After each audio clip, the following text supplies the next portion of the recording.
kita ketahui bahwa suatu proses itu ada, misalkan sekarang kita ada yang disebut regen, ada yang disebut apa yang bisa sebenarnya kita, mungkin saya tidak mengenai regen, tapi lebih ke enzim dan hormonnya ya.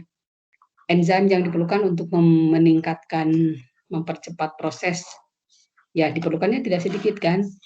Bukan tidak sedikit, tidak banyak, tapi harganya itu sangat luar biasa. Apalagi yang untuk PCR itu yang tag polymerase itu, yang diperlukan itu hanya satu mikron, itu biasanya untuk beberapa ini ya, beberapa tube, itu harganya luar biasa mahal ya. Apalagi kita yang selalu harus mengimpor dan mengimpor lagi. Ibu, mohon ya? maaf, PowerPoint-nya belum kelihatan, Bu. Oh gitu, ya ampun. Saya selalu, bentar ya. Maaf, belum kelihatan, tapi udah sharing di sini. Coba ya.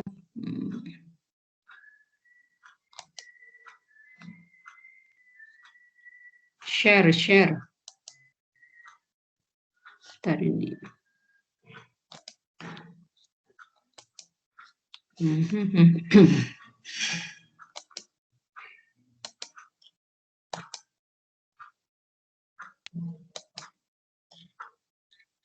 Ini udah sih sebenarnya. Bentar. Kalau coba di stop sharing dulu, stop sharing.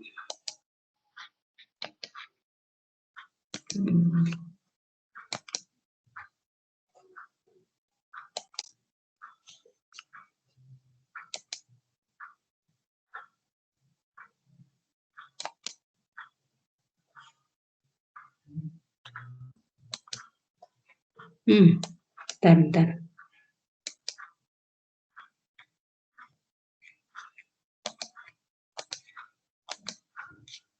Oh, harusnya dibuka dulu, bentar ya.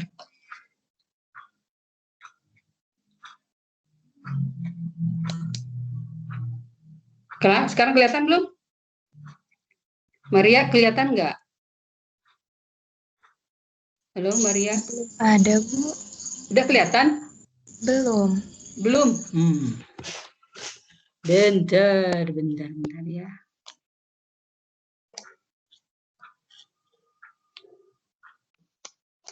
Ini. Jadi yang tadi jadwal belum kelihatan dong. Pantesan nggak ada yang nanya. Kalau jadwal kelihatan, Bu. Kelihatan jadwal. Oh. Tapi kenapa yang nggak? Padahal nyambung jadwal nyambung, padahal mah.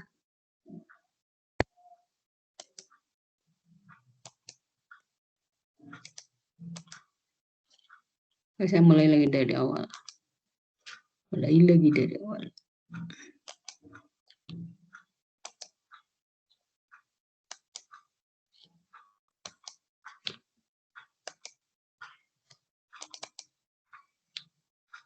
Sekarang belum kelihatan juga ya? Tampaknya belum nih. Bentar.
Kok di sini sih udah sharing your screen.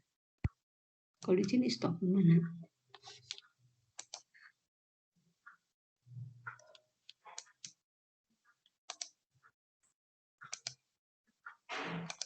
Kelihatan nggak? Belum ya? Belum kelihatan, Bu. Oh, saya upload aja berarti, harus saya upload aja berarti. Oke. Oke, saya upload aja. Tadi.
Apakah sudah kelihatan sekarang?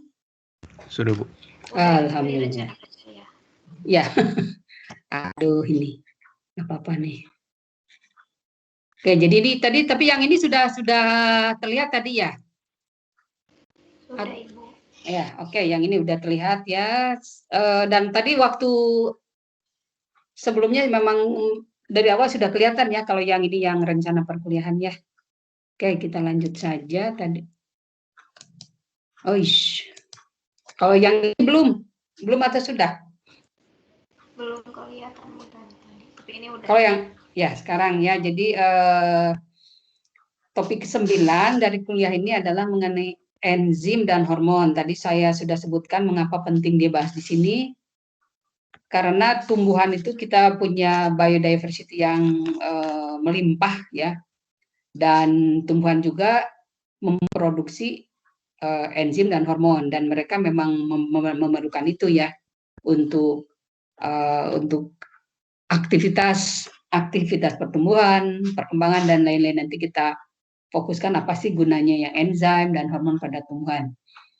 Nah, kemudian selain keragaman tumbuhan di kita sangat luar biasa, enzim dan hormon itu sebenarnya udah dikembangkan ya, Cuma mungkin yang sekarang banyak dikembangkan adalah yang sintetik. Kalau kalian bisa mengembangkan dari tumbuhan sendiri, pasti itu akan sangat baik sekali ya.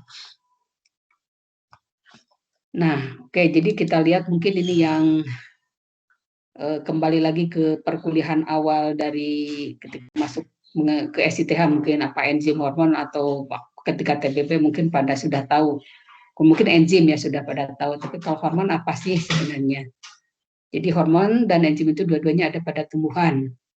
Dan fungsinya ya secara umum adalah sebagai biological catalyst ya, kalian sudah pasti tahu. Jadi untuk mempercepat proses-proses yang kalau tidak pakai enzim akan lama Kemudian kalau ini sangat penting, memegang peranan penting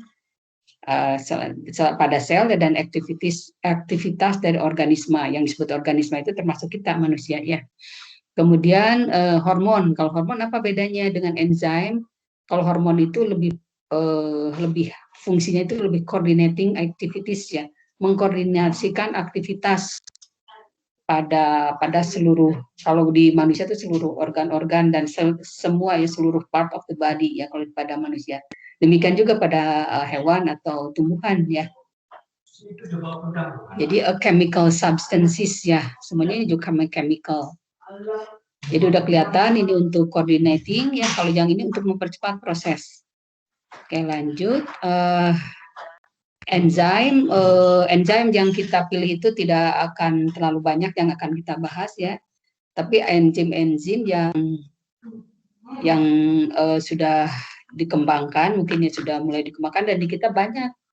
Ya misalkan papain bromelain ya, kemudian mau ekstrak dan lektin. Tapi ada juga ini sebenarnya yang dari non plants ya.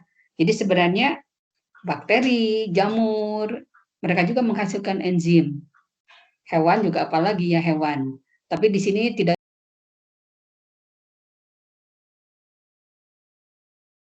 hewan, kemudian bakteri dan jamur misalnya menghasilkan juga enzim. Nah, kita mulai papain karena di kita banyak nih. Diambilnya itu dari karika papaya. Karika papaya itu adalah apa coba karika papaya apa coba ada yang tahu nggak? Namanya aja udah karika papaya. Papaya, Ibu. Ya, papaya ya. Jadi kalau kalian pernah melihat mungkin papaya dari apa? Dari bukan batangnya, biasanya dari buahnya yang muda nih ya. Yang kalian suka ada yang putih ya. Yang di sini sebutnya papain atau lateksnya ya. Kalau mungkin istilah lateks itu kalian suka ininya ingatnya ke karet, tapi ini juga sebenarnya biasa di umum disebutnya lateks ya. Yang dari unripe fruit of carica papaya. Jadi kalau yang mentah itu kalau disodet atau di-cut sedikit aja biar keluar yang putih itu ya. Nah ini kita lihat gunanya untuk apa sih? Nah ternyata gunanya kita langsung ke gunanya supaya ini kalian semangat. Jadi meat tenderize. Jadi untuk sebenarnya untuk ini mengempukkan daging mungkin kalian sudah tahu ya, dan sebenarnya udah dijual-jual tapi bukan dalam bentuk yang sudah menjadi enzim. Saya belum pernah melihat sih yang enzim papain, belum pernah lihat, tapi biasanya masih dalam powdernya itu powder dari nggak tahu daun apa yang di kantong plastik gitu ya. Kemudian cheese di industri cheese, kemudian bisa menggantikan renin. Nanti kita lihat apa sih gunanya renin. Kemudian degumming of silk fiber, dan sebenarnya kalau untuk ini sebagai pengobatan atau untuk anti-inflammatory atau peradangan ya. Ini gunanya. Kemudian secara sederhana apa yang biasanya dilakukan oleh bukan industri, nah ini ya. Biasanya latex di-collected dalam suatu aluminium tray, kemudian ditambahkan senyawa metasulfit, kemudian disaring ya, disaring dan dikeringkan pada ini. Kalau yang sudah ini vacuum self dryer itu yang sudah lumayan ini ya, agak lebih advance daripada yang dilakukan oleh petani misalnya 55 sampai 60 degrees. Tapi sebenarnya kalau dilihat dari teknik-tekniknya sangat sederhana ya, mungkin kalian bisa juga melakukan nanti. Nah, deskripsinya kemudian seperti apa sih? Jadi kalau sudah dikeringkan ya, jadi bentuknya itu light brown or white. Jadi sudah menjadi powder dengan taste atau bau yang khas ya. Kemudian untuk aktivitas sebagai proteolitik, pemecah protein itu harus dengan pH antara 5 sampai 6. Dan kemudian tidak larut dalam air dan gliserin. Kemudian Kemudian chemical nature-nya jadi jadi beberapa senyawanya. Jadi selain papain ada juga yang disebut kimopapain. Kemudian tadi sudah saya sebutkan ya. Nah, jadi ini karena kita pepaya itu banyak tumbuh di Indonesia ya, dan kita juga selain dimakan bisa juga ininya bisa digunakan getahnya nih. Connect papain, nah bromelain. Nah, diambilnya dari nanas, Ananas comossus. Di kita banyak juga di nanas, termasuk jenis tumbuhan yang banyak di tropical ya. Nah, ini juga untuk proteolytic enzyme, jadi pemecah protein. Jadi diambilnya itu dari buahnya yang sudah matang. Kalau yang ini, kalau nanas itu, kalau yang tadi dari karika papaya itu diambilnya dari yang mentah, unripe ya. Kalau yang ini sudah matang, Ananas comossusnya. Kemudian ini juga karakternya apa nih? Soluble ini larut dalam air, tapi malahan tidak larut dalam organik, larutan senyawa organik, larutan organik. Insoluble in organic solvents ya, misalnya ini etar klorofom dan alkohol. Gunanya untuk apa sih? Nah, ini untuk treatment of soft tissue. Jadi ini soft tissue. Jadi untuk biasanya sama juga sih sebenarnya suka digunakan untuk mengempukan daging sih kalau di ibu-ibu rumah tangga, Tapi sebenarnya ada lagi fungsi yang lain ya. Jadi untuk inflamasi, kemudian edema itu jadi misalnya pembengkakan. Ya, jadi edema itu yang pembengkakan karena air ya. Karena misalnya akibat dari hasil selesai operasi atau luka, jadi ada edema. Nah, ini bisa digunakan dari Ananas comossus ya. Di sini tidak dibicarakan mengenai prosesnya, mungkin karena bisa kalau tidak disebutkan itu bisa karena mungkin masih dalam untuk mendapatkan langsung senyawanya itu mungkin bisa prosesnya agak lumayan ribet. Tapi kalau secara ini juga bisa langsung ya. Kalau ibu-ibu rumah tangga seperti saya suka juga untuk mengembungkan daging, memang dikasih aja ini Ananas comossus, tapi memang yang sudah matang. Lanjut. Nah, kayaknya ini yang menarik, malt ekstraknya dari malt. Malt itu sebenarnya apa sih? Jadi malt itu jadi suatu biji bisa dari gandum atau bisa dari barley itu dikecambahkan saja, kemudian diekstrak. Nah, itu yang disebut malted ya. Melted malt.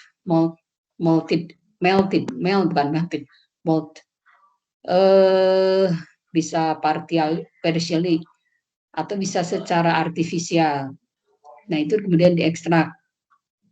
Nah, ini digunakannya untuk apa sih? Ini untuk nutritif karena biasanya mengandung vitamin B yang tinggi. Kemudian ada berbagai vitamin B. Kalau misalnya saya nggak tahu vitamin B apa saja, B1 atau B kompleks. Kemudian bisa untuk meningkatkan rasa flavoring agent atau masking bitter taste, jadi untuk menutupi rasa pahit. Kemudian juga untuk preparasi dari ini ya, kan ada, mungkin kalian sudah pernah mendengar ada cod liver oil atau halibut liver oil. Nah, itu jadi minyak ikan ya, minyak ikan dari ikan cod, ikan halibut yang dipercaya memang betul, yang bukan dipercaya memang ada kandungan nutrisinya yang lebih dari ikan biasa yang diperlukan oleh manusia. Nah, ini untuk menambahkan, jadi untuk preparationnya, untuk supaya jadi oilnya misalnya, saya nggak tahu sih sampai detailnya, tapi intinya untuk bahan-bahan yang digunakan untuk sebagai campuran dalam proses membuat cod liver oil dan halibut liver oil ya. Kemudian ada lektin. Nah, lektin dihasilkan dari mana nih? Dan gunanya apa? Nah, kalau lektin itu bisa dari macam-macam, dari berbagai seeds ya, dari berbagai biji, kemudian roots, akar, kemudian bark itu kulit kayu, kemudian dari bakteria juga ada fungi, dari jamur, kemudian telur-telur ikan, kemudian dari cairan-cairan dari invert itu yang disebut invert itu yang hewan yang tidak bertulang belakang yang mungkin kalian tahu, cuma tidak disebutkan apa jenisnya nih. Kemudian ada mammalian cell membrane, seaweed itu adalah ganggang yang ada di laut, ganggang, dan sponge itu adalah sponge, ada filmnya. Nah, ini invertebrata dan lower vertebrate. Kalau yang lower vertebrate itu misalnya ikan, kemudian katak, ya itu termasuk yang lower vertebrate. Nah, ini tapi di tumbuhan juga ada nih. Tumbuhan apa saja yang banyak mengandung lektin, diantaranya ini Abrus precatorius itu adalah saga. Saga itu mungkin kalian belum lihat ya. Mungkin nanti pada minggu-minggu ketika membahas mengenai tumbuhan bermanfaat, mungkin saya cobalah, kalau mudah-mudahan tidak lupa yang apa sih Abrus precatorius itu. Kemudian ada Canavalis, kemudian green marine alga dari jenis Codium. Minggu depan kita akan mempelajari yang disebut alga-alga yang bermanfaat apa saja ya. Kemudian ada juga kacang merah nih. Red kidney bean itu adalah kacang merah, jadi dia mengandung lektin banyak. Lektin itu kan sejenis protein ya. Lektin itu adalah sejenis protein yang mempunyai khasiat yang sangat khusus ya, lektin itu. Nah, lektin are not, walaupun secara tidak langsung dia digunakannya, tapi dia mempunyai kemampuan seperti ini. Blood grouping and erythrocyte untuk aglo itu untuk penggumpalan eritrosit, kemudian untuk isolasi dan lain-lainnya. Ini fungsinya. Tapi yang ditekankan pada kuliah ini adalah ini di mana saja lektin ini ada ya. Ternyata di tumbuhan tertentu ada nih, Abrus precatorius, kemudian di green marine alga dan kacang merah bahkan yang kita sering makan ya. Bisa disopkan kacang merah, kemudian atau misalnya di sayur asam. Kok sayur asam ya, sayur kacang, sorry. Oke, itu lektin. Kemudian ada lagi yang disebut enzimnya itu seratiopeptidase, proteolytic enzyme dari bakteri. Nah, ini bakteri dari genus Serratia. Ini Serratia. Yang biasanya ada di mana nih? Ada di sistem pencernaan dari untuk yang menghasilkan sutra, yang menghasilkan sutra. Serangga, worm apa sih, bukan worm ya sebenarnya sih. Oh iya, ini ulat sutra, sorry, ulat sutra. Jadi ada bakterinya itu ada di lambungnya ya, lambungnya dari ulat sutra. Tapi sekarang itu diproduksinya dengan bioteknologi secara fermentasi ya. Nah, diperkirakan katanya ya, better effects than trypsin and chymotrypsin dengan toksisitas yang mungkin tidak ada ya, dan tidak ada side effect-nya. Gunanya untuk apa sih sebenarnya ya, kalau diberikan secara oral masuk ke sirkulasi tubuh manusia ya, dan tanpa in-chain form. Nah, in-chain jadi bentuknya tidak berubah strukturnya itu ya. Kemudian bisa masuk ke dalam jaringan ya. Jadi untuk pengobatan nih, kalau ada daerah yang peradangan misalnya, peradangan, dan bisa untuk penyembuh untuk luka ya, wound healing. Nah, ini diambilnya dari sekali lagi di kelompok bakteria yang menghasilkan enzim yang bermanfaatnya seperti ini ya. Manfaatnya ini tadi sudah disebutkan untuk mengurangi penyembuhan dari mengurangi dari luka. dan diperkirakan dia lebih efeknya itu lebih tinggi atau lebih baik dari tripsin dan chymotrypsin ya. Kemudian streptokinase juga dihasilkan dari bakteri ya, streptococcus ya, kalau ini sebenarnya streptococcus. Nah, ini karakternya dan ini fungsinya atau gunanya yang untuk mentreat ini nih, tromboembolik yang biasa dihubungkan dengan kalau trombosit itu ada yang darah ya, thromboembolic disorders. Untuk apa nih? For the lysis of ini pulmonary emboli dan seterusnya. Jadi intinya itu untuk manusia itu bermanfaat sekali untuk misalkan treatment dari berbagai penyakit nih ya, yang diambilnya dari Streptococcus, bakteri Streptococcus. Lanjut pepsin. Nah, kalau pepsin itu di lambung-lambung dari berbagai animal atau hewan. Contohnya ya ini yang paling banyak digunakan adalah dari gland membran mukus ya, kelenjar mukus dari fresh stomach, fresh, dan jadi lambung yang fresh dari ini itu adalah ini babi ya, babi yang sudah didomestikasi. Dan ini mempunyai kemampuannya yang luar biasa. Kalau kata saya, pepsin has the capacity of digest 2.500 kali dari berat dari ini dari egg yang bisa kemampuannya dari albumin dari telur nih. Kemudian kemampuan yang lain dari pepsin adalah degrades protein, nah untuk lebih yang kecil menjadi peptide dan protease ya. Ini dari pepsin yang diambil dari kelenjar gastric juice itu apa ya? Saya menduganya biasanya lambung dari animalnya. Kalau yang di sini yang sudah banyak dilakukan penelitian adalah terhadap ini mucous membranes dari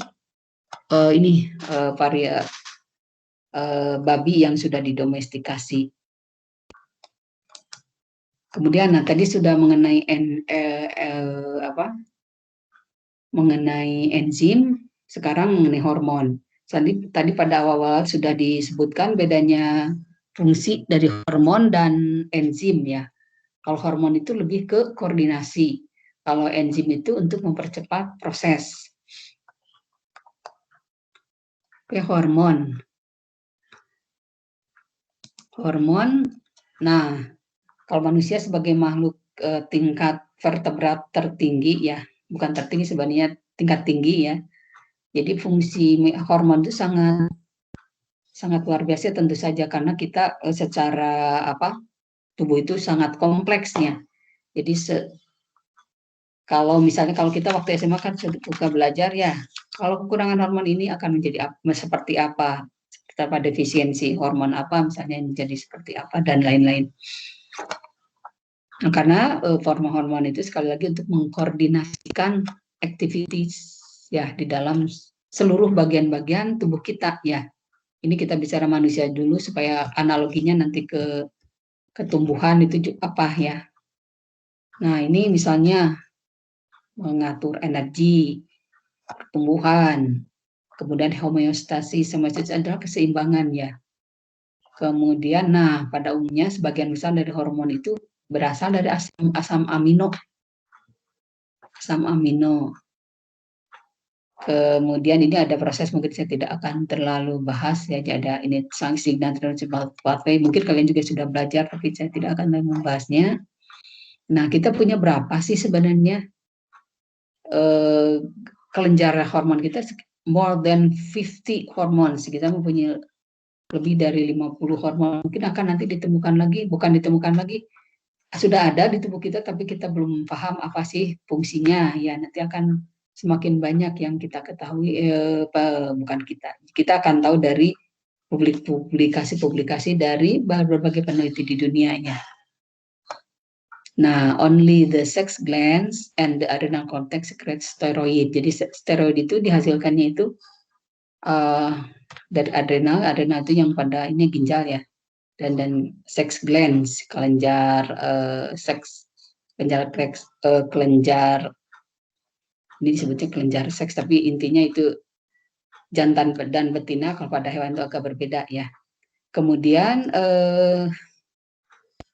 the remaining glands secrete non-steroid hormone ya. Ini saya hanya pengetahuan saja.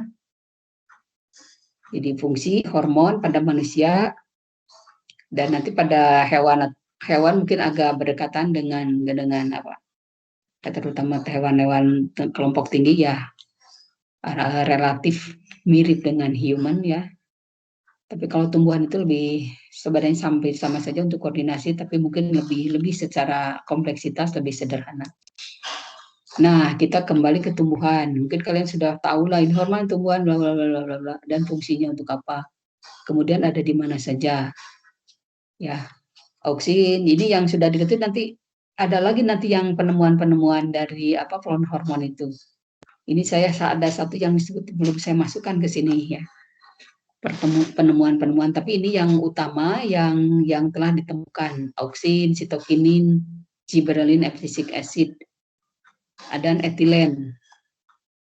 Nah, ini fungsinya ya, tapi saya akan lebih melihat biasanya ditemukan di mana sih ya. Nah, kalau auksin kalian sudah tahu di meristem, jaringan yang terus membelah pada apical buds, tunas-tunas, kemudian daun-daun yang muda, embrio dan embryologicin seeds ya. Kemudian sitokinin mana nih? Akar. Ya, dari akar tentu saja dia akan ditransportasi kepada organ-organ yang memerlukannya. Kemudian gibberellin pada meristem, ini meristem. Kemudian ada di akar juga. Kemudian daun muda dan embrio ya kalau gibberellin. Abscisic acid di mana? Di daun, batang, root dan buah-buahan yang masih hijau ya, green fruits.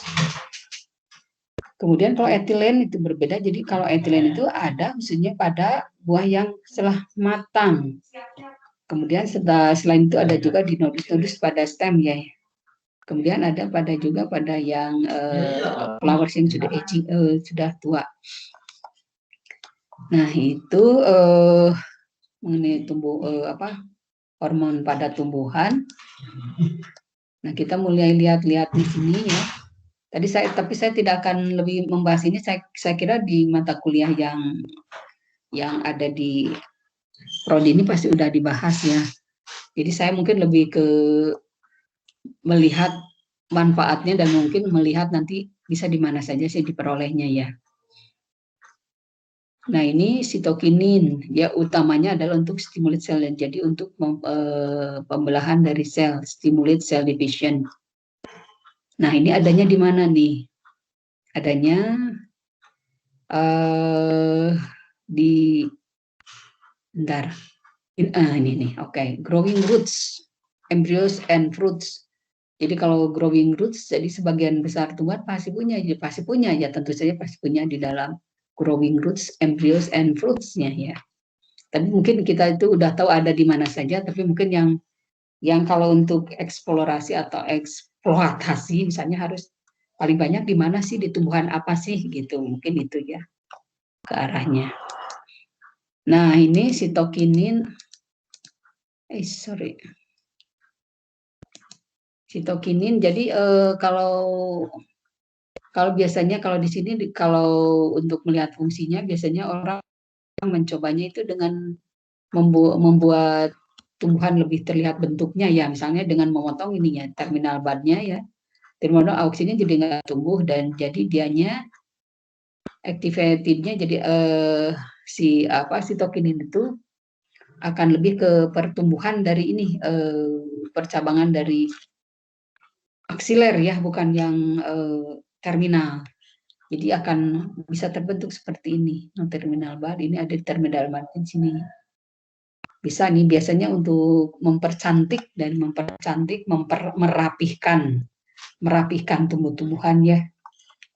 Misalnya pagar yang yang terdiri atau dibuat dari tanaman, biasanya kan selalu harus di pruning ya, dirapihkan. Atau misalnya teh itu contoh dari ini nih, dari bagaimana sitokinin bekerja. Kan teh itu nggak pernah tumbuh ke atas ya, pohon teh itu sebenarnya pohon itu. Kalau tidak diambil tunas-tunasnya, pucuk-pucuknya, ya harusnya seperti ini. Tapi kan para petani teh itu ngambil di sini ya, biasanya pucuk-pucuknya yang mahal, justru malahan pucuk-pucuk dari teh itu sebenarnya yang primer ya, kualitas primer. Jadi makanya seperti ini kan pendek-pendek dan agak seperti ini kan membulat ya, biasanya kalau kalian pernah lihat kebun teh. Oke, cytokinin. Nah, ini gibberellin. Gibberellin ini dibandingkan dua tumbuhan padi ya ini. Yang satu kena dari penyakit yang disebabkan oleh jamur. Nah, jamur itu menghasilkan yang gibberellin yang sangat banyak sekali, jadi pertumbuhannya ramping-ramping ke atas ya, dibandingkan dengan tanaman, misalnya anggap aja padi ini ya, yang tidak terkena penyakit ini tetap ini. Tapi kalau yang kena penyakit yang menyebabkan gibberellin tinggi, jadi tinggi-tinggi ya, ini gibberellin. Gibberellin itu sebenarnya with the gibberellin banyak di jamur ya, jamur ini. Jadi bisa diisolasi dari jamur ini, gibberella, untuk menghasilkan gibberellin. Nah, tapi kalau untuk pertanian sebenarnya gibberellin dan auksin ya, untuk ini, untuk bisa menghasilkan buah ya tanpa fertilisasi. Misalkan untuk apel, black currants, kemudian eggplants, dan jadi develop without fertilization ya. Next itu, nah ini gibberellin tadi sudah disebutkan, jadi bisa lebih, selain bisa menghasilkan buah tanpa biji misalkan ya, ini bisa menghasilkan, misal kalau untuk pertanian yang lain, misalkan pada grape ya, ini jadi bisa klasternya itu lebih besarnya ini, grow larger and farther apart ya, ini jadi seperti ini. Ini sudah banyak dikembangkan di sistem pertaniannya. Oke. Nah, kemudian tadi gibberellin, sekarang abscisic acid. Nah, abscisic acid digunakan untuk apa sih biasanya? Nah, abscisic acid. Nah, jadi mungkin kalian ada istilah yang disebut dorman ya, biji seeds itu ada yang kita ketahui, ada yang dorman, ada yang kalau dorman itu dia tetap dalam kondisi yang istirahat. Ya, biasanya diaktifasi pakai apa? Biasanya banyak ya ininya teknik-teknik untuk mengaktifasi dari supaya dia tidak dorman, diantaranya dengan air, biasanya air, karena yang ada hormon yaitu inaktif, biasanya dia tetap dalam kondisi inaktif. Tetap karena ada hormon ABA itu abscisic acid. Tapi kalau hormonnya sudah wash away, misalkan dengan air, dia akan bisa bergerminasi ya. Ini dicontohkan dari berbagai bunga ini di suatu gurun pasir ya. Tadi malamnya mungkin terjadi tadi malam atau beberapa hari sebelumnya terjadi hujan yang besar sekali ya. Kemudian beberapa hari kemudian biji-bijinya itu berkecambah ya, bukan berkecambah, berkecambah dan mungkin berkecambah juga dan menghasilkan bunga-bunga yang sangat menarik ya. Karena hormon ABA-nya sudah wash away dengan air yang hujan itu, air dari hujan itu. Oke, jadi kalau ABA itu mempertahankan supaya dorman ya tumbuhannya, tapi dia dengan air aja, dia kalau sudah di wash away itu bisa jadi tidak dorman lagi. Kemudian ini, nah etilen itu sudah sebenarnya dari petani-petani kita juga sudah menggunakan etilen itu. Ada biasanya dimasukkan ke dalam karung ya supaya cepat matang itu. Kemudian ada yang dimasukkan apa sih namanya karbit apa lupa lagi, pokoknya supaya jadi matang biasanya gitu. Karbit ya, betul, karbit. Nah tapi sebenarnya etilen itu pada tumbuhan yang sudah matang itu ada, pada buah-buah yang matang itu sudah ada ini ya. Misalkan di sini dibandingkan antara tiga perlakuan yang berbeda ya. Jadi yang pertama itu pisang, treatment untuk treatment pisang didekatkan kepada jeruk yang sudah matang. Lama-lama dia juga mendapatkan etilen dari jeruk ini sehingga akhirnya matang juga. Yang kedua adalah pisang didekatkan kepada etilennya. Etilen di sini yang di dalam botol ini apa tabung atau tempat gelas ya, sejenis gelas. Kemudian yang ketiga adalah dia dibiarkan sendiri. Ternyata hasilnya berbeda ya, yang didekatkan dengan etilen tentu saja tampak lebih cepat matangnya ya. Tapi yang pertama yang didekatkan ke tumbuhan ke buah yang sudah matang juga dia akan akhirnya matang juga. Nah, ini sudah biasa sih di pertanian itu. Jadi biasanya mereka mengambil tumbuhan itu sebelum matang sekali, tapi kemudian supaya bisa dikontrol ya matangnya seperti apa, jadi diambil kemudian ditreatmentnya dengan etilen.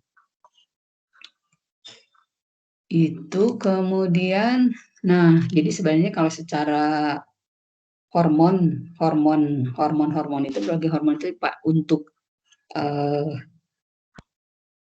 pertanian itu sudah banyak digunakan.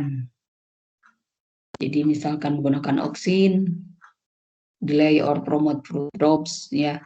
Kemudian auksin dan gibberellin untuk menghasilkan ini seedless fruit ya. Sekarang kita udah tahu kan banyak sekali, banyak yang buah-buahan yang tidak ada bijinya. Itu salah satunya dengan menggunakan auksin dan gibberellin. Kemudian ada sintetik auksin ya, untuk ini sebagai herbisida ya, used to kill weeds, untuk herbisida.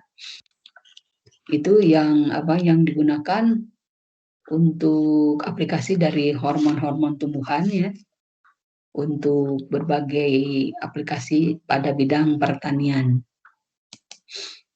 Nah, walaupun demikian mungkin kalau secara lingkungan itu kita harus ini juga menyadari bahwa kalau yang sintetik itu biasanya kan dibuat ya di rekayasa. Jadi biasanya dia kalau terlalu banyak seperti misalkan sudah industri sekali, jadi menyemprotnya juga banyak sekali. Jadi memang di satu sisi menguntungkan ya, tapi ke lingkungannya nih.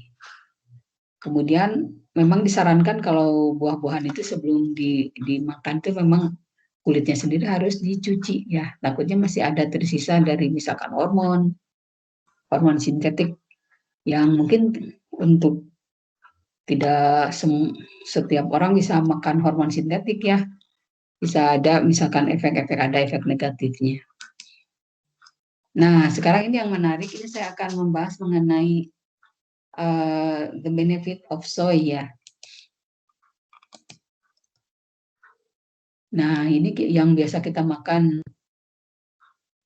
tahu tempe, yang sumber utamanya adalah dari kacang kedelai. Jadi karena banyak asam aminonya ya, dan termasuk yang sedikit banyak mengandung asam amino yang bisa digunakan sebagai substitusi pengganti dari daging. Karena kelengkapannya mungkin ya. Malah dibilangnya all essential amino acids nih. Kalau all berarti banyak sekali, 20 ya asam amino itu ya. Jadi banyak sekali asam amino yang dikandung oleh kacang kedelai ini. Dan ini sudah banyak penelitian bahwa salah satunya adalah diperkirakan jadi mengurangi penyakit jantung. Karena apa, nanti kita lihat, coba. Nah, selain yang asam amino tadi yang contain all the essential asam amino, ada juga yang non-nutritive phytochemicals. Non-nutritive phytochemicals itu adalah artinya senyawa-senyawa yang dihasilkan oleh tumbuhan tersebut yang bukan protein, yang tidak berperanan sebagai untuk nutrisi. Jadi non-nutritive phytochemicals. Nah, ini misalnya soy products. Ini misalnya ya dari tofu, tahu, miso dan lain-lainnya. Atau bahan-bahan yang terbuat dari kacang kedelai, misalkan susu kacang kedelai juga ya. Coba kita lihat apa sih sebenarnya. Walaupun dia yang mempunyai bukan signifikan metabolic effect, tapi ini dalam konotasi bagus ya, baik ya. Have significant metabolic effect on human body. Nah, jadi seperti saya sebut tadi, hormon gunanya untuk apa? Tentu koordinasi. Nah, apa sih yang dihasilkan dari kacang kedelai ini? Ya, jadi kalau kita makan ini, ya tumbuhan yang mengandung hormon, berarti kita juga memakan hormonnya juga artinya ya. Oke, nah hasil penelitian diketahui bahwa kacang kedelai itu mengandung fitoestrogen. Fitoestrogen berarti estrogen yang berasal dari tumbuhan. Yang secara struktur itu mirip-mirip, sebenarnya bedanya sedikit sekali dengan yang estrogen yang dihasilkan oleh dalam tubuh manusia ya, estrogen. Nah, ini beda strukturnya tidak terlalu banyak. Kemudian its chemical structure is similar to that of the human sex hormone estrogen. Terutama ini sebenarnya kalau estrogen itu urusannya dengan perempuan ya. Oke, jadi ini jadi sekarang itu sudah banyak dijual yang disebut isoflavon ya, yang diambil dari kacang kedelai ya, yang sudah dijual belikan sebagai apa namanya itu, senyawa-senyawa yang menghasilkan di sini sih untuk isoflavon banyaknya. Nah, isoflavon type of phytoestrogen, jadi sejenis estrogen yang dihasilkan oleh tumbuhan. Nah, ini ada hubungannya dengan seperti kita ketahui kalau perempuan itu ada yang disebut fase menopause. Jadi ketika sel telur tidak diproduksi lagi, ya. Nah, biasanya ada efek-efeknya dari ketika estrogen menurun sebenarnya. Estrogennya itu turun. Nah, ada efek-efek negatif dari penurunan dari estrogen. Biasanya itu ibu-ibu. Biasanya di negara maju itu sudah ada yang disebut hormon replacement therapy. Jadi ditambahkan ya, terapinya diantaranya ditambahkan hormon dalam tubuhnya. Tapi daripada melakukan ada pilihan lain yang bisa digunakan adalah dengan memakan atau menambahkan suplemen yang mengandung isoflavon. Padahal isoflavon sendiri tadi sudah disebutkan bahwa banyak di kacang kedelai. Nah, tapi sampai saat ini belum ada proven yang meyakinkan bahwa memang seperti itu atau enggak ya. Nih, scientists have not established benefit and the risk of ini dari flavon yang telah diisolasi ini ya. Sorry. Tapi kalau ada tren atau kecenderungan bahwa negara-negara yang banyak memakan sumber protein yang berasal dari kacang kedelai, diantaranya Jepang dan China itu menurut berbagai penelitian tapi belum proven sih ya, bahwa katanya mereka ketika mengalami menopause itu tidak seberat dibandingkan dengan negara-negara maju di Eropa atau di Amerika ya. Karena mereka udah terbiasa seperti kita ketahui kan top sumber-sumber makanan-makanan yang terbuat dari kacang kadang itu banyak di sana ya di Cina, di Cina dan di apa di Cina kemudian dan Jepang katanya sih seperti itu.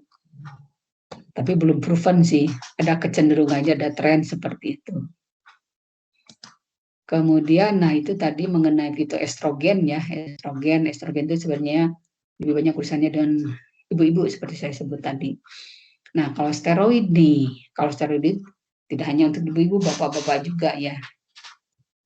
Steroid itu biasanya kan kalian dengar kalau steroid itu biasanya digunakan, kalau saya sih seringnya mendengar dari atlet yang bertandingnya banyak, kemudian dia mengalami cedera atau apa, tapi dia pertandingannya harus banyak gitu ya, jadi dia untuk mengurangi rasa sakitnya atau inflamasinya salah satunya dengan steroid. Tapi tentu saja kalau saat ini yang steroid yang digunakan adalah yang sintetik ya. Nah biasanya steroid itu untuk apa sih? Replacement terapi untuk male female kalau kurang steroidnya ya. Atau ada baru sekarang itu ada berbagai penyakit ada yang menggunakan treatmentnya dengan steroid ya. Atlet ya, jenisnya ada glucocorticoids atau skin conditions pakai hidrokortison,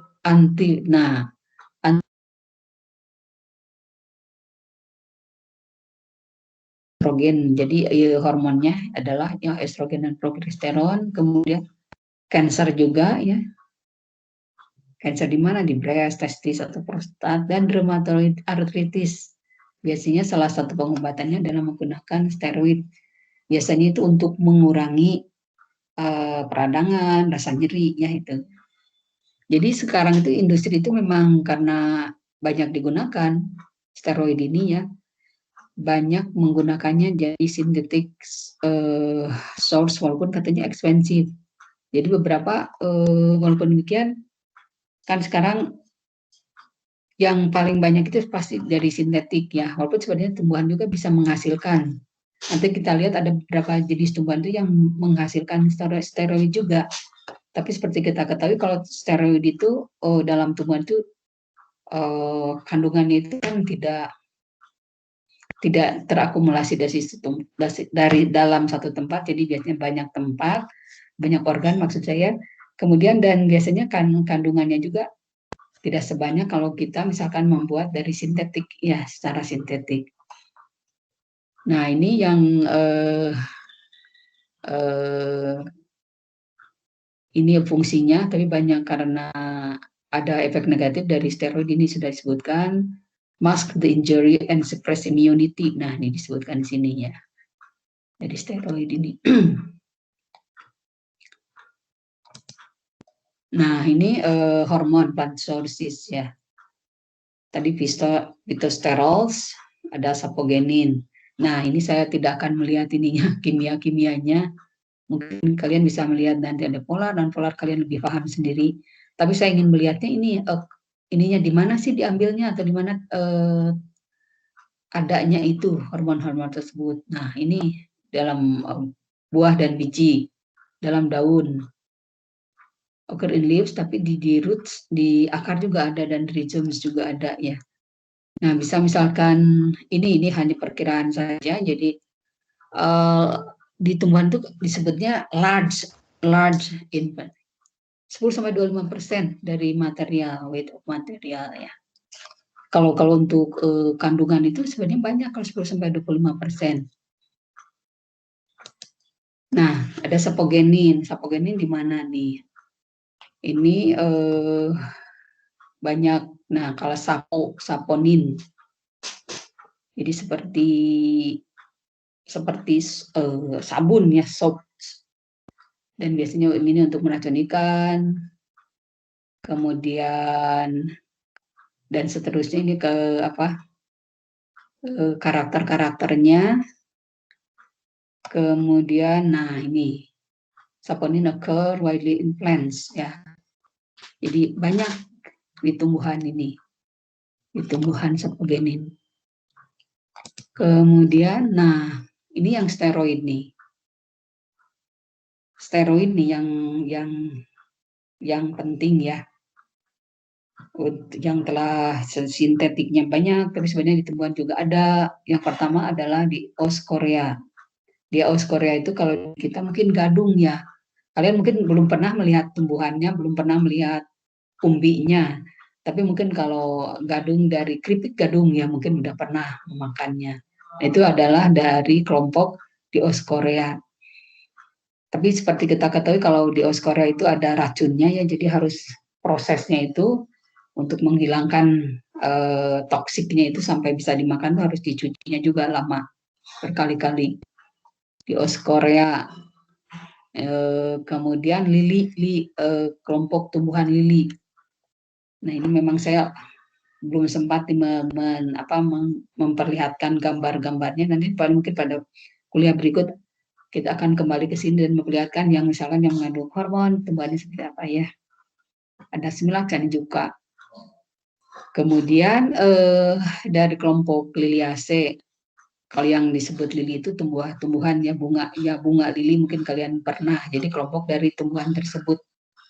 Kemudian Amaryllidaceae. Amaryllidaceae ini saya membahas mengenai familia-familia yang menghasilkan sebagai sumber dari steroid. Kemudian Solanaceae. Solanaceae kita sudah bahas Solanaceae awal-awal ya, mungkin kalian masih ingat. Solanaceae itu kelompok tumbuhan dari cabai, kemudian cabai rawit, tomat, kentang, dan lain-lain. Dia mengandung steroid ya. Kemudian ada yang disebut Scrofulariaceae. Ini sudah banyak sebenarnya yang digitalis itu kita seingat saya sudah sedikit membahasnya digitalis, jadi yang untuk treatment jantung. Dan kemudian legium itu yang polong-polongan. Kalian mungkin sudah sering lah kalau legium itu ya, kacang-kacangan itu termasuk legium. Oke, mungkin saya istirahat dulu nih. Silakan kalau ada pertanyaan. Takutnya pada ngantuk. Keasikan bicara sendiri saya. Silakan kalau ada pertanyaan, mangga. Atau ditanya kalau gitu ya. Tidak ada pertanyaan?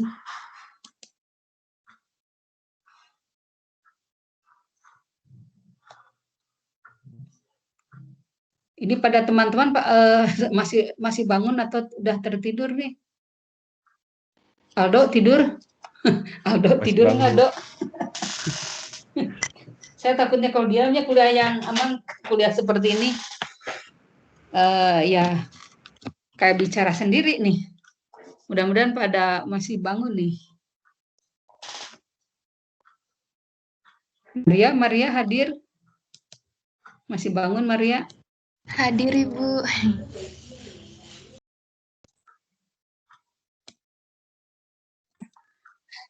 Hadir. Bentar ini siapa yang mau tanya? Saya udah enggak. Tuk. Bentar.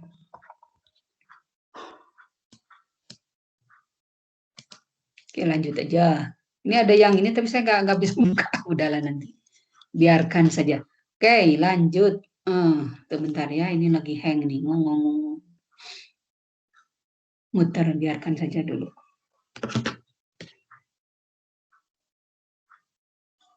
Tuh.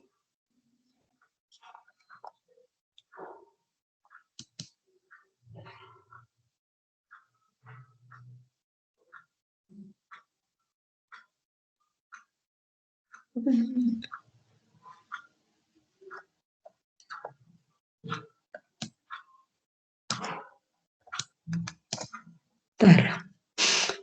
6 lagi slide-nya, tenang saja ya. Kita masih ada waktu.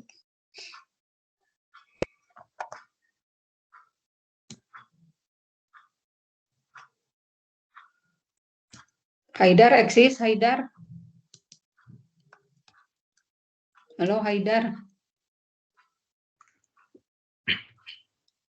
Ada. Haidar ada enggak? Ada Bu. Ada Priyanka, eksis Priyanka. Halo Priyanka. Nggak ada. Saya selesaikan dulu, nanti kita recap resume dan saya menyapa beberapa orang. Diosgenin. Nah, diosgenin untuk apa sih? Ini juga sama mirip-mirip dengan ini ya, bisa digunakan untuk berbagai pengobatan nih. Dalam ini pada jenis tumbuhan dari kelompok tadi yang Fabaceae atau legume. Nama lain dari Fabaceae, legume adalah Fabaceae.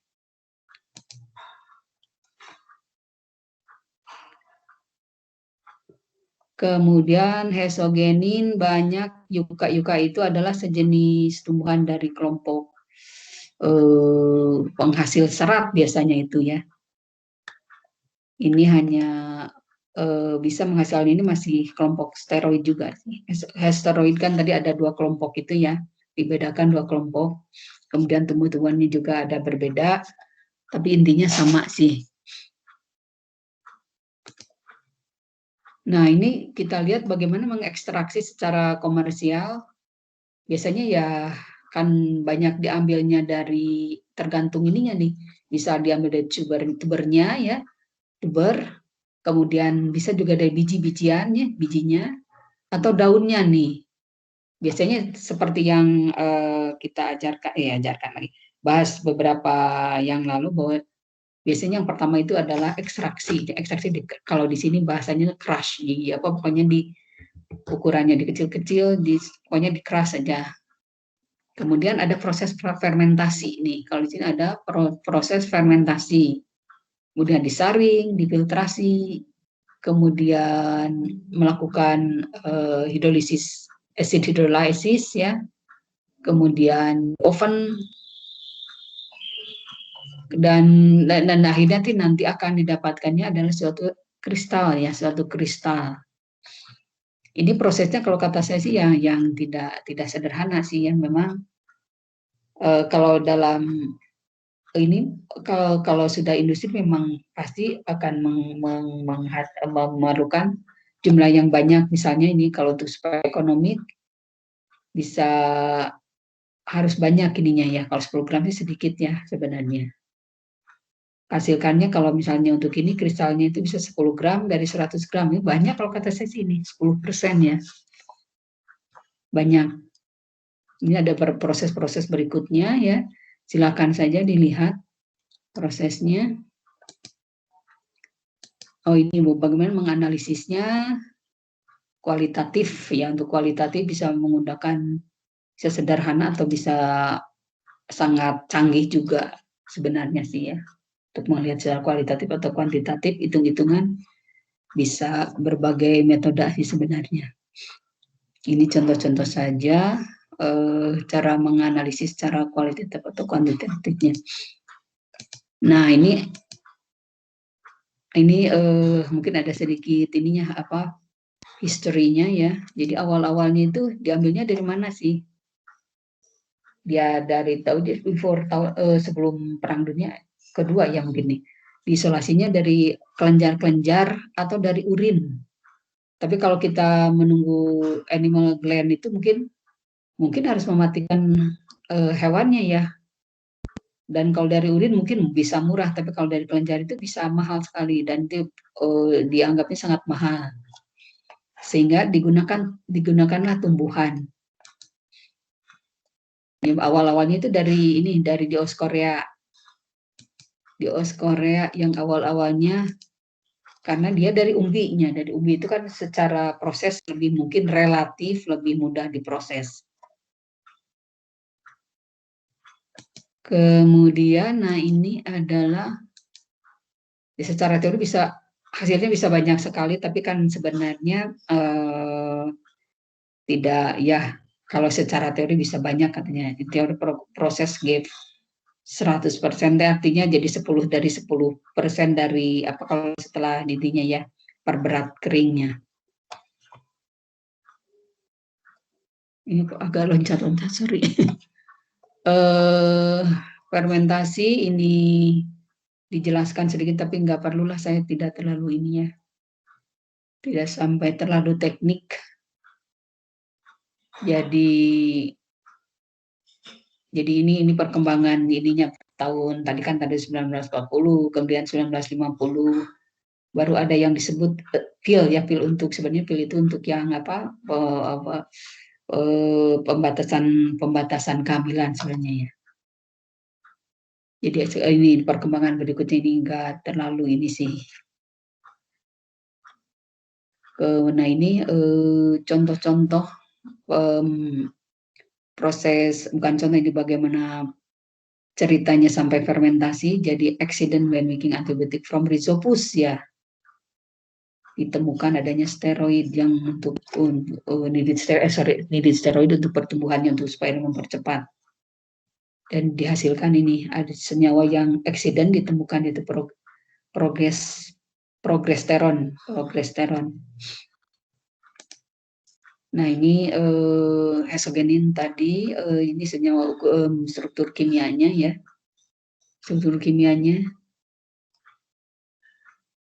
udah, ini hanya menggambarkan aja. Tadi hesogenin, yang satu lagi apa ya, kok belum, hesogenin dan satu lagi kok loncat satu, nggak ada, diosgenin ya. Oh, kok nomornya loncat 2, bentar. Diosgenin dan heksogenin. Tidak kasih nomor. Oke, commercial use. Diosgenin dan heksogenin. Ini sejarahnya sedikit. Jadi yang pertama kali yang banyak digunakan itu dari Dioskoriaceae ya. Kita juga di Indonesia juga tumbuh bermacam Dioskorea. Malah di kebun botani ITB ISI yang punya ISITA itu ada berbagai jenis-jenis dari Dioskorea. Oke, nih. Oke, itu jadi untuk kuliahnya udah slide 40 slide cukup ya. Coba kita sekarang ini hanya merecap, jadi saya biar melihat pada ngerti enggak yang dikuliahkan ya. Coba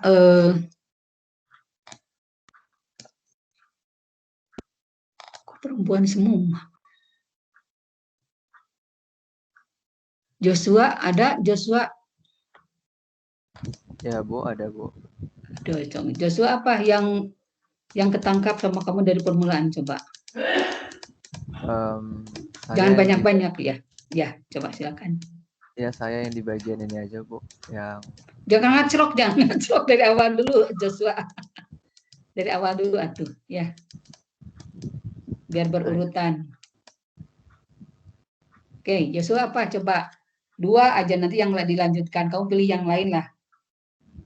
ya Bu, boleh ke slide yang pertama nggak Bu? Oh iya, sorry, oke. Planeno ya, oke, lanjut. Nah, mungkin kamu boleh yang ini aja. Atau yang lain, kamu mau apa, menjelaskan apa yang paling paham. Tapi jangan terlalu langsung loncat ke belakang ya. Apa coba, Joshua? Sebentar Bu.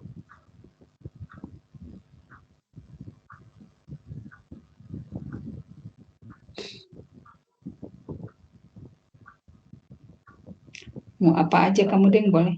Asal yang awal dah ya. Jadi ya Bu, jadi enzim dan hormon.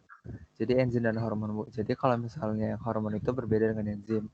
Kalau hormon itu dia fungsinya sebagai mempercepat reaksi dalam tumbuhan itu Bu.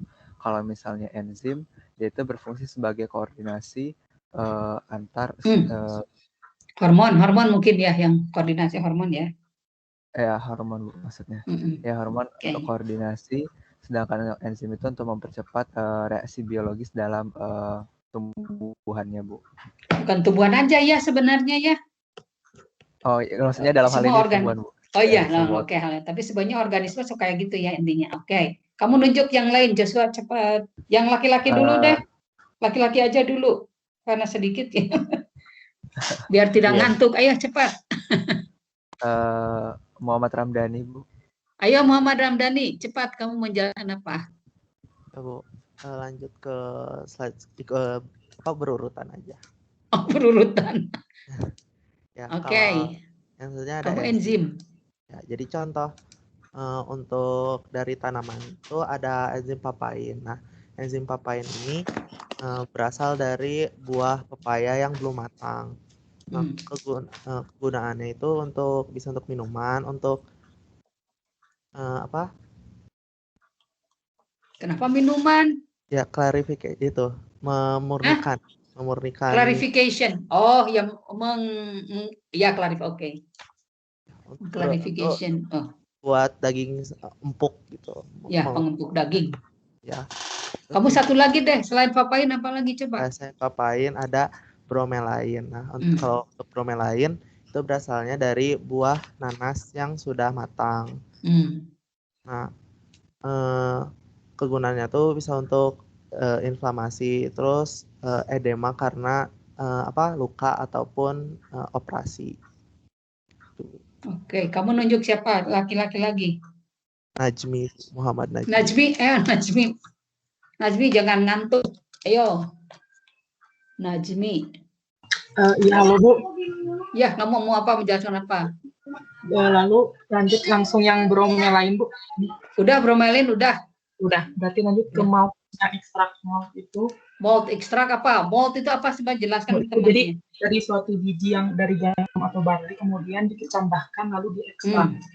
Lalu biasanya digunakan sebagai nutritif atau nutrisi karena kayak akan vitamin B. Lalu juga bisa jadi favorit agen, terus sebagai preparation buat cod liver oil dan halibut liver oil. Oke, kamu satu lagi deh. Ini di rumahmu ramai ya? Di rumahmu ramai ya? Lagi di rumah sepupu jadi banyak orang. Oke, kamu satu lagi deh. Coba apa? Mau jelaskan apa? Yang lektin, berarti yang lektin. Oke, lektin dari apa tah? Kelihatan. Lektin itu dari jamur, bakteri, telur ikan, terus cairan dari invertebrata atau dari vertebrata tingkat rendah, terus dari seeds, root, bark, terus membran sama mamalia, terus ganggang sama sponge. Lalu itu tuh sumbernya itu bisa dari saga atau Abrus precatorius, lalu dari Conopalis, lalu dari green marine alga. Lalu ini fungsinya buat kayak penggumpalan eritrosit for blood grouping gitu. Oke, mau nunjuk siapa sekarang? Cowok atau cewek? Siapa? Cowok atau cewek, Bu? Cowok dulu lah, cowoknya kan sedikit, di sini masih ada cowoknya kan? Udah 3 sekarang. Isano aja, Bu. Isan, coba. Ayo, Bu. Iya, kamu mau apa? Menjelaskan apa, yo? Berarti lanjutannya tadi teh, Bu, yang apa? Yang tadi teh, mangga. Ini dari apa dah? Enzimnya dari apa nih? Tadi yang dari streptokinase, Bu, atau dari Serratiopeptidase? Ya, yang ini yang tadi lektin. Kemudian yang ini. Oke, berarti dari Serratiopeptidase, Bu. Nah, Serratiopeptidase itu itu sumbernya dulu, sumbernya itu dari bakteri yang dari genus Serratia yang adanya itu di ulat kepompong gitu, Bu. Terus ulat sutra ya. Ulat sutra. Terus fungsinya itu tuh dia itu untuk treatment thromboembolic disorder sesuatu gitu, Bu. Terus habis itu ada streptokinase. Terus kalau streptokinase itu dari untuk ini apa nih? Ini grup apa nih? Grup apa ini? Dari Streptococcus, Bu. Apa grupnya apa? Tumbuhan bukan Streptococcus itu. Bakteri. Ya, oke. Bakteri, terus dia itu untuk untuk ini treatment thromboembolic disorder itu untuk lisis pulmonary emboli gitu Bu. Urusan paru-paru ya, ini urusan Ya. paru-paru pulmonary. Terus Bu, apa lagi? ada pepsin. Nah, pepsin itu dia itu ada ini Bu, dia itu kayak ada yang itu di gastric juice gitu, saya di lambungnya hewan. Fungsi itu untuk mengubah ini untuk apa ya?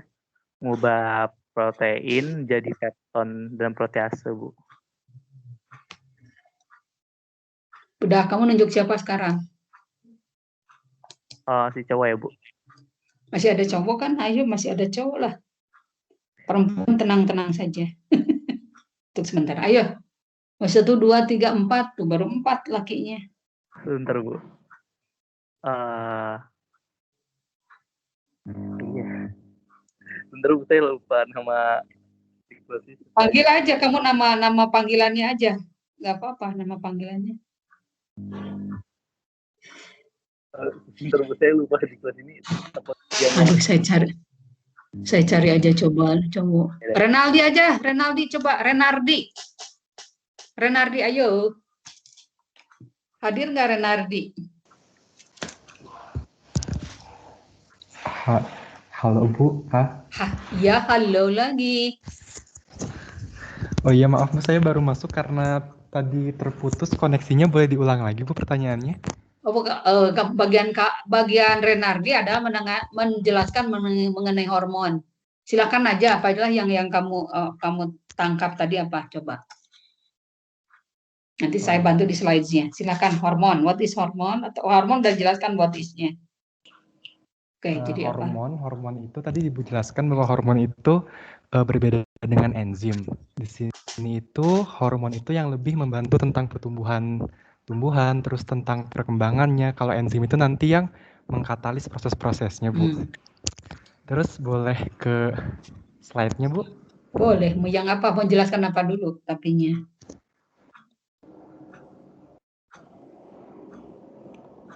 Ya, menjelaskan apa dulu, Renar? Loh, kok living? Oh, dia ini masalah. Halo, Ren. Dia masih bisa dengar nggak? Oh, jangan. Halo, Bu, maaf saya tadi keputus lagi, Bu. Ya, udah kamu deh, yang lain aja ya punten, bukan daripada membebani seseorang. Oh iya Bu, ya makasih banyak Bu, maaf. Iya, daripada nanti. Laki-laki ada lagi nggak nih, siapa? Saya kok di sini nggak kelihatan. Kalau saya Malvin aja, coba Malvin. Halo Malvin, eksis? Halo Bu. Ya, halo lagi. Hormon tadi udah jelaskan fungsinya untuk koordinasi ya sebenarnya itu ya. Terus kamu mau menjelaskan apa? Pertama perkenalan dulu hormon manusia ya Bu ya. Oke, ya hormon manusia. Jadi kegunaannya itu untuk koordinasi, regulasi energi, metabolisme, terus juga menjaga homeostatis. Itu diturunkannya dari asam amino. Dan juga kalau di sistem endokrin itu dikandung dari beberapa kelenjar dan bisa mensekresi lebih dari 50 hormon. Terus lanjut hormon tumbuhan ya Bu. Oke. So, kamu apa hormon tumbuhan apa? Gak usah terlalu detail apa aja. Ya. Gimana Bu? Ya, silakan. Oh ya. Kalau auksin itu fungsinya untuk elongasi stem, pertumbuhan akar, diferensiasi, percabangan, dominansi apikal, dan fototropisme dan gravitopisme. Sumbernya itu dari meristem apikal, daun muda, dan embrio biji. Terus sitokinin. Sitokinin ini untuk pertumbuhan dan diferensiasi akar. Juga stimulan pembelahan sel, germinasi, dan mencegah penuaan tanaman. Sumbernya itu dari akar.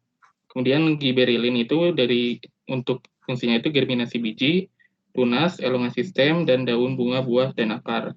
Sumbernya itu apikal, tunas, dan akar, lalu daun muda dan embrio. Kemudian ada asam absisat. Fungsinya itu inhibisi pertumbuhan, menutup stomata saat ada cekapan air, dan juga untuk dormansi. Sumbernya itu dari daun, akar, dan batang. Kemudian etilen. Etilen ini fungsinya untuk pematangan buah, oposisi atau anti dari ausin, promot dan inhibisi dari akar, daun, dan bunga. Sumbernya dari buah yang sudah matang dan nodus dari batang. Selanjutnya, Bu. Sitokinin Ini ini, oh nggak lanjut usah Ibu. lah ini. Nggak usah ini sitokinin. Lebih baik ke aplikasinya aja ya. Coba Oh iya, sitokinin ini aplikasi. kalau misalnya ada di terminal BAD itu, di tunasnya. Jadi kalau dipotong itu terminal BAD-nya itu bisa mengeliminasi dari sitokininnya sehingga tanamannya akan lebih banyak cabangnya. Bukan Kemudian, mengeliminasi. Sorry. Ini, Malvin, bukan mengeliminasi. Jadi kan kerjanya itu inhibisi efeknya ya, Bu. itu auksin dan sitokinin. Tapi kalau di sini nggak ada kan ini kerjanya auksin ya. Jadi nggak ada. Jadi sitokinin activated-nya jadi ke apa namanya itu percabangan aksiler ya, yang di sini bukan yang Oh iya, ujung-ujungnya. aksilernya. Iya, Bu. Oke. Kemudian Terus, giberelin. giberelin apa tadi katanya? Ini kalau misalnya yang padi yang terinfeksi ini jadi ramping ke atas. Tuh. Tumbuh memanjang lebih cepat karena adanya giberelin, Bu. Giberelin yang dihasilkan oleh jamur kalau dia terkena kontaminasi lah ya, infeksi. Ya. Oke. Selanjutnya asam aksisat. Oh, giberelin udah benar. ABA. Asam aksisat ini contohnya ada di gurun ini. Jadi kalau misalnya asam aksisatnya diinaktivasi, tumbuhannya bisa tumbuh. Tapi dari mana asalnya itu apa? Abscisic acid itu untuk germinasi kan sebenarnya ya. Menyebabkan dia germinatium aja, maksudnya tidak tumbuh. Tapi ketika sudah wash away bisa dengan air, jadi inaktivasi, tidak aktif lagi, jadi tumbuhlah ya. Oke, lanjut satu lagi coba. Etilen, Bu, ini untuk pematangan buah, seperti karbit contohnya, Bu. Oke, ya. Oke, kamu udah. Coba sekarang ini apa, Rizky? Rizky ada nggak, Rizky? Rizky Pradi Antama. Halo, Rizky. Rizky. Tidak ada ya? Tidak eksis dia. Rizky tidak eksis. Victor ada, Victor Emmanuel ada hadir? Hadir, Bu. Ya, kamu menjelaskan apa? Ini yang tumbuhan udah selesai, yang hormon-hormon yang udah kita kenal. Terus kamu menjelaskan apa coba? Berarti mungkin yang manfaat plant hormones untuk agrikultur, Bu. Oke. Untuk pertanian. Jadi manfaatnya diantaranya auksin itu digunakan oleh petani kalau misalnya mereka ingin menunda, mempercepat atau memperlambat fruit drop-nya, itu bisa menggunakan auksin. Terus bisa juga menggunakan auksin dan giberelin untuk menggunakan untuk memproduksi buah yang tidak berbiji. Terus bisa juga digunakan auksin sintetik buat membunuh hama tanaman. Nah, tapi untuk selanjutnya kan ada banyak pertanyaan sama concern tentang penggunaan zat kimia untuk produksi makanan. Jadi dicari untuk menggunakan zat yang lebih aman seperti itu, Bu. Oke. Terus selanjutnya dijelaskan tentang kacang kedelai atau soy. Itu manfaatnya sangat bermanfaat sebagai sumber protein karena memiliki asam amino yang lengkap sehingga bisa menggantikan daging. Tetapi ada juga manfaat yang lain, yaitu punya metabolic effect juga. Jadi dia menghasilkan beberapa hormon, salah satunya fitoestrogen. Jadi bentuk strukturnya sama mirip seperti hormon kelamin pada manusia. Hormon apa kelamin? Kamu di kelamin pisan. Iya. Seks hormon aja lah, jangan kelamin. Kalau kelamin itu lebih ke organnya. Oh iya, Bu. Ya. Jadi salah satu contoh fitoestrogennya itu isoflavon dan banyak digunakan oleh perempuan yang sudah menopause untuk menggantikan terapi hormonnya.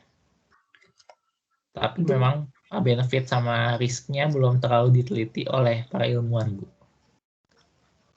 Udah, kamu udah dulu ya. Oke, mungkin yang terakhir aja nih. Dafa hadir nggak Dafa? Dafa Hisham Naufal. Dafa hadir? Hadir, Bu. Ya, coba kamu sekarang ini aja, tidak usah semua slide ya, yang kamu yang setelah ini, yang penting apa sih? Kita kan bahas mengenai steroid, coba. Kamu nggak usah per slide ya, langsung aja yang apa conclusionnya, coba apa. Nanti saya bantu dengan slide, tapi nggak usah per satu-satu, nggak usah gini, nggak usah lah ya. Oh iya, Bu. Jadi apa kamu coba mau menjelaskannya? Ini steroid ada di laki-laki ataupun di perempuan. Biasanya di atlet kalau dia kena cedera terus pakai. Bukan atlet cedera, bunten. Digunakan sebenarnya untuk kayak ini apa namanya itu, untuk bukan obat, jadi kayak supaya dia tetap bertanding menggunakan steroid gitu ya. Bisa disemprot-semprot kan, kamu pernah lihat ya kalau pertandingan itu suka disemprot-semprot itu. Di antaranya itu steroid ya. Terus apa? Terus buat obat juga itu ada hidrokortison, ada buat hormon. Ya bukan gitu sayang. bukan gitu ya, selain untuk itu. Memang untuk obat tapi bukan obatnya apa misalnya untuk cancer, untuk artritis ya gitu. Sebenarnya itu yang ingin saya jelaskan. Ya, oke. Terus Pak.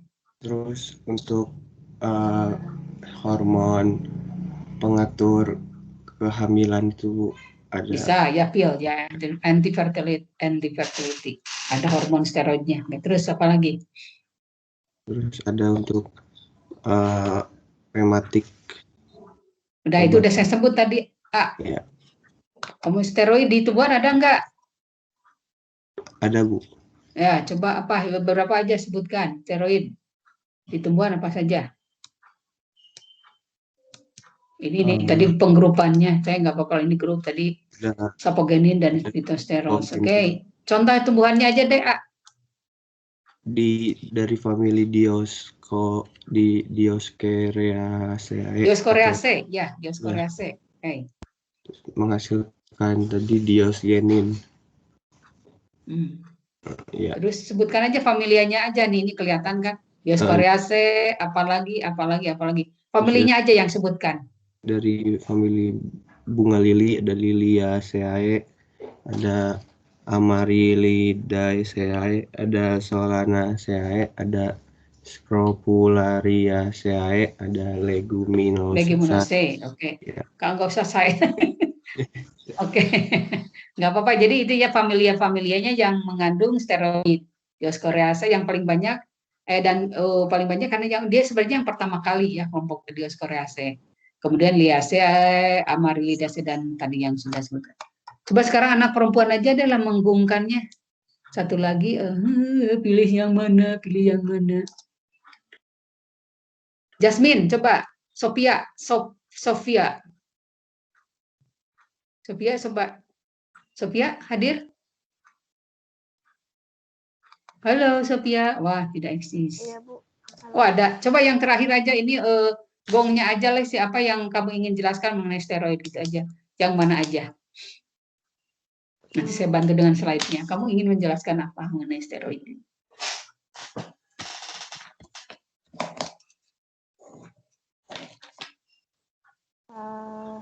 Mengenai apa ya?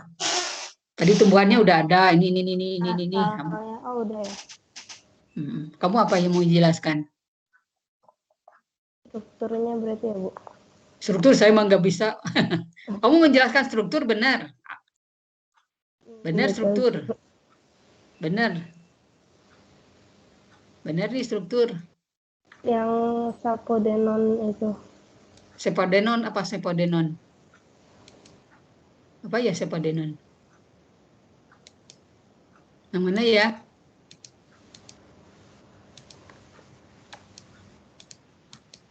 Penggunaannya ya, Bu. Komersial use-nya aja. Komersial apa? Use? Ya. Ini cerita-cerita nih mau. Tadi kan kalau use-nya udah banyak kan fungsinya. Kamu menjelaskan apa? Mau yang mana? Use-nya aja, Bu. Commercial use, oke. Oke. Jadi produksi steroidnya itu dari dioksigenin yang tadi yang kimia itu, yang strukturnya. Sebelum 1940 itu buat dapetin steroid itu dari kelenjar hewan gitu. Nah itu tuh prosesnya mahal. Terus kalau di tahun 1940 tuh ditemukan cara baru yang sampai sekarang masih dipakai caranya.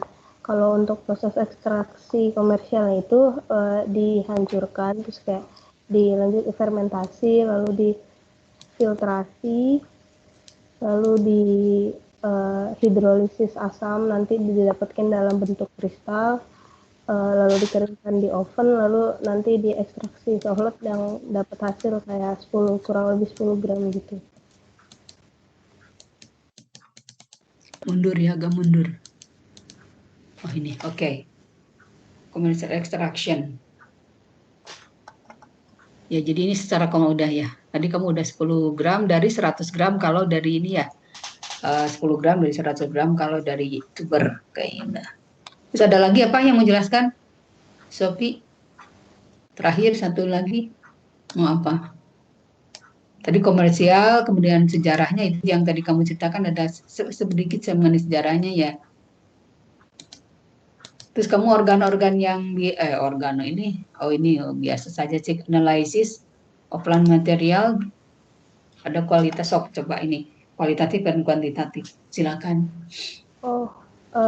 Kalau analisisnya kalau kualitatif itu pakai TLC dari sulfuric acid untuk menunjukkan posisi kayak titik-titiknya itu di mana pakai alat chloroform. Kalau kuantitatifnya itu bisa dari colorimetric, itu nanti dia bakal nunjukin warna orange kalau ada steroidnya.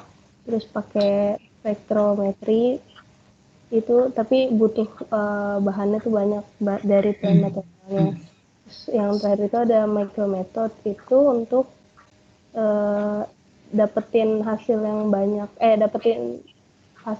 dari sampel gitu, yang cara tercepat dan nanti hasilnya bisa dapat dua-duanya dari kualitatif dan kuantitatif. Oke, kayaknya sudah termasuk. Bentar nih saya lihat 374. Komersial udah, oke ini udah. Oke, jadi kalau dari sini tampaknya karena banyak jenis tumbuhan lebih mudah ya yang bisa dilakukan daripada secara sintetik. Walaupun demikian prosesnya kan tadi agak panjang ya. Tapi mungkin dengan teknologi pasti saya yakin akan lebih bisa mempercepat ya, seperti kita ketahui dengan enzim untuk mempercepat proses. Jadi mungkin ada enzim ini kan tidak hanya dari tumbuhan dan tidak hanya sintetik, tapi juga bisa dari bakteri. Biasanya kalau bakteri itu lebih mudah ya karena dia pertumbuhannya luar biasa cepat dan sebenarnya lebih menghasilkan itu produknya itu, dan dari sistemnya itu sudah banyak dikuasai dan sudah banyak dikembangkan teknologinya. Itu saja mengenai kuliah hari ini ya, kuliah yang ke-9. Saya akan tutup. Terima kasih ya sudah mengikuti kuliah ini. Hari ini agak panjang kuliahnya. Oke, selamat pagi dan selamat beraktivitas. Sehat selalu ya. Oke, saya tutup ya. Saya keluar. Terima kasih, Bu. Ya, oke. Terima kasih, Bu. Terima kasih, Bu. Ya. Terima kasih, Bu. Ya. Silakan, Mbak.